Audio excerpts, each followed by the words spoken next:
antes de iniciarmos a parte mais importante, presta muita atenção. Por que eu abri esses 2 capítulos? Todos vocês, jovens, não obreiros, obreiros, pastores, a todos nós, isso é muito importante. Se você não tiver conhecimento disso que eu vou falar, é melhor você deixar o seu ministério. E é melhor você nem se atrever a sonhar em ser um obreiro. Porque nós precisamos nós estamos chegando num ponto que a igreja precisa parar de brincar com o altar, antes que Deus perca a paciência e fulmine a todos nós. E agora eu não estou brincando. Nós precisamos entender o que é ser um sacerdote e um ministro. Nós precisamos entender e parar com esse oba-oba, parar de humanizar a Deus. Quando ele diz assim: não usareis o nome do teu Deus em vão, é exatamente o que nós estamos fazendo. E usar o nome de Deus em vão não é fazer uma piada com o nome de Deus, é muito pobre essa interpretação. Usar o nome de Deus em vão é envolver Deus nas nossas ações carnais, projetos carnais, no nosso humanismo. Queremos submeter a Deus a nossa condição de pensar, de agir, de viver. Não, meu irmão. O relacionamento de Deus e o homem é um só. Tira as sandálias dos teus pés, porque a terra que você pisa é santa. Foi assim que ele se dirigiu a Moisés. Moisés não conseguiu, não se atreveu a olhar para Deus, temia olhar para o Senhor. Não é isso que nós estamos fazendo, não. É temor e tremor. A Bíblia diz que tem demônios que têm postura diante de Deus melhor do que nós, porque os demônios creem que há um Deus só, e temem e tremem. E tem cristão que não teme nem treme diante de Deus. Você tem que entender isso aqui, porque no final das contas, nós não vamos parar num julgamento de galardão, tá? Ai, vamos ver o que vai ser meu galardão. Talvez o seu julgamento seja o da condenação. Profetizei em teu nome, fiz milagres em teu nome, abri comunidades em teu nome, fiz congressos em teu nome, curei em teu nome, cantei em teu nome, gravei CD em teu nome, fiz de torto a direito com teu nome. Você fez? Mas eu não te conheço. Aparta de mim, vós que praticais a iniquidade. Isso é muito sério. Isso é muito sério. Não pense que esse dia não chegará.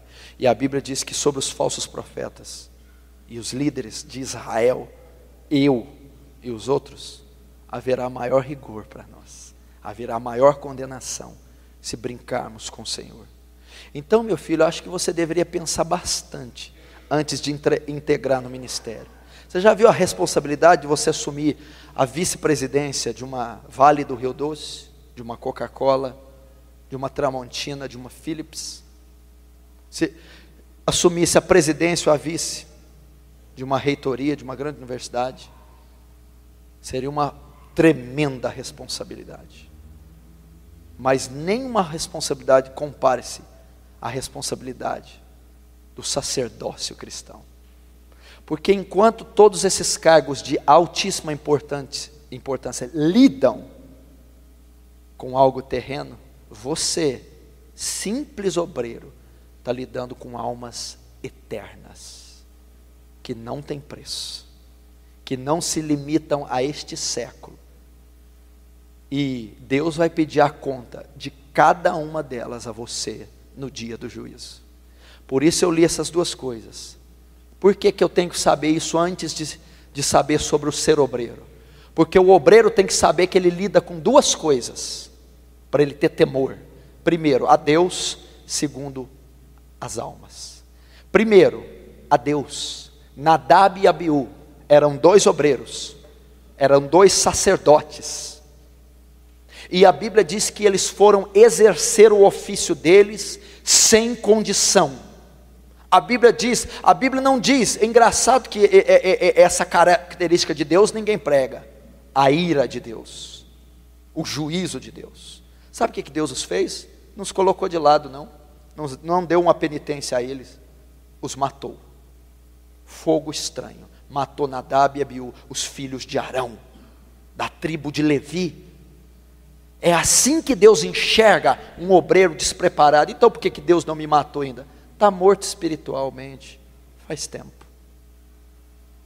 Então primeiro eu tenho que entender que o ministério, em primeira instância, em primeiro lugar, ele é para Deus. Ele não é feito para o homem, nem para uma instituição física, civil, filantrópica. É feito para o céu, é feito para o eterno, é feito para aquele que escreveu as leis em rochas, é feito para aquele que criou os céus e a terra com o sopro da sua boca, é feito com aquele que é alicerçado em juízo e justiça, é a base do seu trono, o Salmo descreve. É aquele que está num trono de glória. Define para mim a natureza do que é glória. Traz uma definição para mim do que é glória. Deus é um Deus feito de glória, não há definição. Deus é santo, significa ímpar, separado, justo, totalmente envolvido em outra esfera, infinitamente superior à sua. Então, em primeiro lugar, o ministério é exercido a Deus. Deus, o Todo-Poderoso. O ministério não é feito para nós, igreja não é aberta para nós, o título não é para nós, não tem nada do homem quando diz respeito ao ministério, porque dele e por ele e para ele são todas as coisas. Glória, pois, a ele eternamente. Amém. Então, é para ele, não é para mim, não é para você. O púlpito não é uma vitrine, não é uma exibição do seu talento vocal, musical, teológico, escatológico. O púlpito é nada mais do que a referência de um altar, e você simplesmente é o sacrifício depositado nesse altar. Eu tenho que ter esse entendimento. Então é para ele. E quando eu sei que é para ele, já que eu exerço as minhas funções seculares com tamanha destreza, temor, pudor, reverência, que são feitas a homens, quanto mais exercer algo que é feito a Deus. Quando você se dirige a uma autoridade em Brasília, você não vai com qualquer roupa, senão você não é atendido. Você não usa qualquer vocabulário, senão você não é ouvido. Você não se pronuncia de qualquer maneira a uma autoridade, senão você imediatamente é despachado. Agora, por que com Deus você coloca qualquer roupa carnal, imunda? Por que com Deus você usa qualquer termo, ou não tem uma reverência para dirigir a palavra a ele? Daniel, quando dirigia a palavra, sabe o que ele dizia? A ti pertence a justiça, a nós a confusão de rosto. Não conseguia olhar para o céu.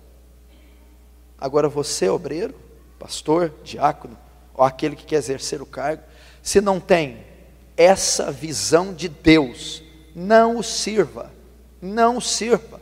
Procure algo secular para fazer, contribui com a sociedade, com o governo, com a cidadania, mas com o céu não vai ter contribuição da sua parte. Moisés chegou lá escolhido, um homem que Deus tratava face a face. Você não está entendendo. Tira a sandália, você é uma criatura pecaminosa. Por mais que eu abunde em graça e misericórdia, você continua sendo o que é.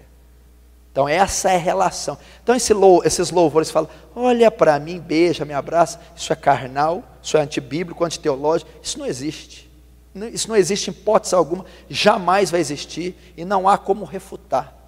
Deus não olha para ninguém como olha para uma mulher, olha para mim, me beija, isso não existe. Me abraça, quero sentir seu cheiro, colocar seus sapatos. Que conversa é essa?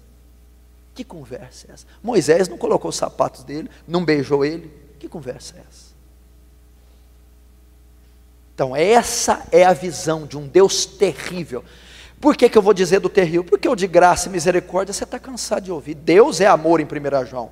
Só que em Salmo 7, você já leu que Deus é um Deus que se ira todos os dias? Você já leu no Salmo 7 que ele já desembanhou sua espada e se o ímpio não se converter, ele vai matá-lo? Você já ouviu dizer que quem manda para o inferno não é Satanás? Não temeis quem mata o corpo. Antes vou dizer a quem devais temer, temei antes aquele que tem poder de fazer a alma perecer no inferno. É Deus que envia ao inferno. Você acha que o diabo vai mandar no inferno? Você acha que o diabo tem alguma coisa? O inferno foi criado para ele, para o suplício e a ira ser lançada sobre ele. Então o diabo está no mesmo âmbito dos sofredores. Sabe por que o inferno é terrível? Porque a ira do cordeiro será despejada nele. Apocalipse 14 diz que o inferno é terrível porque o cordeiro estará lá. Já parou para pensar? É a ira de Deus que vai ser despejada, não é Satanás. Então Deus se ira. Deus ama, odeia o pecado, mas ama o pecador. Deus odeia o pecado e odeia o pecador também, porque Ele mata o pecador. Cuidado com isso. Isso aí é interpretação neopentecostal, contemporânea, triunfalista. Nós devemos entender a mente de Deus. Nós estamos no tempo da graça, Deus não age daquele jeito mais, porque lá em Números, com a murmuração do povo, o que Deus fez? Abriu a terra e engoliu 250 israelitas vivos, Datã, Corá e Abirão, mandou. Deus matou com um anjo só 180 mil dos exércitos da Síria. Deus aterrorizava. O Deus da graça não faz isso. Ele não faz não. O Deus da graça, eu vou te dizer que ele é pior do que o da lei. Porque o Deus da lei fala que se você adulterasse, morria a pedrada. Olha que Deus terrível. Agora o Deus da graça diz que se você só olhar, já adulterou. Qual que é pior? O outro para morrer tinha que pegar na cama. Não, o da graça, só olhar. E aí?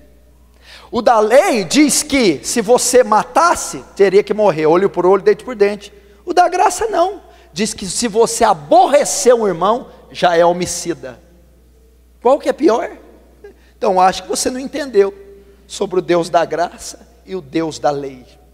Porque se você tem uma barreira com o irmão que está aqui, você é homicida. E sabemos que nem homicida tem parte nele, a vida eterna.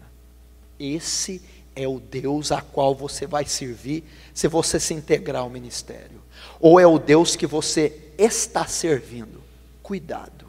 Segundo, se eu dizer ao pecador que ele vai morrer, suas ovelhas, seus liderados, que você cuida a uma congregação, uma rede. Ímpios, pessoas. E tu sabendo disso não adverte, ele morrerá pelo pecado dele, mas o sangue dele, da tua mão requererei. O que eu aprendo aqui, antes de ser um obreiro? Primeiro, temor a um Deus terrível, de amor, sim, de misericórdia, de graça, sim, mas de justiça e juízo. Segundo, eu estou trabalhando, não é com porcos, galinhas, automóveis, televisores, terrenos, condomínios. Eu estou trabalhando com criaturas eternas. Você já parou para pensar que você é um ser eterno? Você já parou para pensar que as pessoas que estão passando ali na rua, que eu vi agora, são eternas? Que os africanos são eternos, indianos são eternos, que todo ser desde Adão é eterno? O que significa? Você só tem um corpo mortal. A sua alma jamais se desfará, é eterna. E as pessoas às quais você vai lidar são eternas, ok? Então quando você canta para almas eternas, prega para almas eternas, aconselha, discipula, visita, evangeliza, faz qualquer coisa, toca o instrumento, almas eternas. E dependendo do seu descuido com as tais, você não vai perder elas por um acidente de trânsito, por um infarto ou um derrame. Você perderá-las para o inferno. E elas estarão por culpa sua, não por 1 milhão de anos, não por 10 milhões, não por 100 milhões, não por 1 bilhão de anos, nem 1 trilhão, nem 1 zilhão. Elas estarão para toda a eternidade. E o sangue delas cobrarei da sua mão. Então é muito sério o ministério. São almas eternas que nunca se desfarão. Então olha o cuidado que eu devo ter antes de exercer, ou se eu estou exercendo um ministério. Quantas que já passaram na nossa mão e já morreram? Quantas que já morreram sem Cristo? Quantas que se perderam por negligência, omissão, incompetência e responsabilidade nossa, e se morrerem nesse instante que estão lá servindo ao mundo e ao inferno, nós seremos os culpados.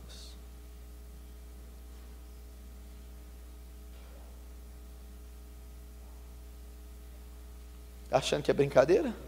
Deixa, vai assistir a televisão. Fica influenciado pelos programas evangélicos brasileiros. Fica influenciado. Você acha que aquilo é evangelho? Você acha que aquilo é método de ministrar louvor? Método de compor um louvor? Método de ser um instrumentista, um pastor? Uma campanha, uma cruzada é daquele jeito? Aquilo está ligado a marketing, merchandising, política, parlamento, maçonaria, popularidade, ramificação da placa. Não tem nada a ver com o evangelho de Jesus Cristo. Meu irmão, você não tem ideia, esses líderes, o que será o trono do julgamento para esses homens? Você não tem ideia. Deixa eu dizer algo aqui, está tenso, né? Tá forte, mas é para ser assim. Deixa eu dizer uma coisa aqui. Você acha que o julgamento de Adolf Hitler vai ser feio? Adolf Hitler foi responsável pela morte de 6 milhões de judeus. Mussolini, Stalin, Marx, Lenin, Joseph Mengele, você acha que vão ser responsáveis? São os maiores assassinos que essa terra já teve. São as pessoas da pior espécie. Mas deixa eu te dizer uma coisa, o julgamento deles não vai ser tão árduo como o julgamento dos falsos líderes. Por quê? Porque esses aí só mataram corpos. Creio que Hitler levou muito judeu para o céu, porque enquanto estavam nos campos de concentração sendo torturados, estavam clamando Yahvé, estavam se arrependendo e clamando por misericórdia. Matou corpos. Agora esses líderes diz ao pecador que está na profanação e luxúria que ele deve continuar como está, enganando-o e mandando para o inferno. Então esses falsos líderes, enquanto Hitler matou milhões de corpos, esses aí estão matando milhões de almas. E aí? Ensinando um falso evangelho, uma falsa doutrina, um fogo estranho. Não queira, meu irmão, sonhar como vai ser o dia do julgamento para esses leões de chácara, para esses falsos obreiros e falsos apóstolos, porque eles vão dar conta de cada alma, porque a Bíblia diz assim: ai daquele que fizer um só desses pequeninos se desviar do caminho, seria melhor que amarrasse uma pedra com uma corda no pescoço e lançado no fundo do mar. A palavra do Senhor diz isso. E eu tenho que ter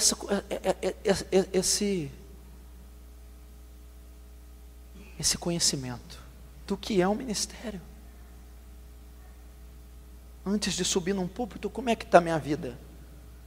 Quanto tempo você passou em oração para cantar? Para pregar? Para aconselhar? Quanto da Bíblia você estudou para ter princípio bíblico e não falar coisa da carne ou das ciências sociais? Como é que é? Passou a semana inteira vendo novela, TV, internet, paquerando, passando a mão. E depois foi louvar, ministrar, pregar, cantar. É o ministério de Nadab e Abiú. É o ministério de Nadab e Abiú. Olha a responsabilidade. E nós não podemos ser demais maduros para dizer: isso aí eu tenho ouvido desde que nasci. Talvez nunca ouviu desde que nasceu. Nós temos que ser inocentes, sinceros e puros como crianças. Porque eu tenho pregado o Brasil todo, tenho vivido um evangelho na medida do possível, verdadeiro. Mas toda vez que eu sou advertido pela palavra ou por um homem de Deus, eu me curvo e me dobro e reconheço a minha falha, seja quem for. Aí está a nobreza de um homem de Deus. Não está em dizer que sabe tudo, e sim de reconhecer quando não sabe, quando não tem condição, quando está em falta com Deus. Quando diz, tenho que rever minha vida, porque o meu ministério até hoje pode ter sido feno, palha, restolho, vai queimar pelo fogo, não é pedra preciosa, não é ouro, está edificado sobre a areia. Porque não adianta você ter quantidade e você não ter qualidade. Então é preferível ter uma igreja com 1000, só com um salvo, ou uma igreja com 10 e 10 salvos? No final das contas, a igreja de 10 prevaleceu sobre a de 1000, porque tinha um pastorzinho humilde, apto, na frente dos 10. É isso que é importante. Quem te disse que Deus está ligado a números? Quem te disse que Deus está ligado a números? A Bíblia diz assim, escuta esse versículo: ainda que Israel seja como a areia do mar, só o remanescente será salvo. Porfiai por entrar na porta estreita, porque são poucos os que vão passar por ela. Jesus já profetizou 2000 anos, nem que você quiser, você muda essa profecia, nem que você chamar uma construtora para largar a porta, para tentar passar mais gente, não vai passar. São poucos os que passarão por ela. Ele não está ligado a números. Pare com a numerolatria. Eu preciso crescer, eu preciso. E essa numerolatria tem acabado com a igreja brasileira, porque todo mundo quer crescer, e estão como um rolo compressor passando por cima dos princípios bíblicos e teológicos.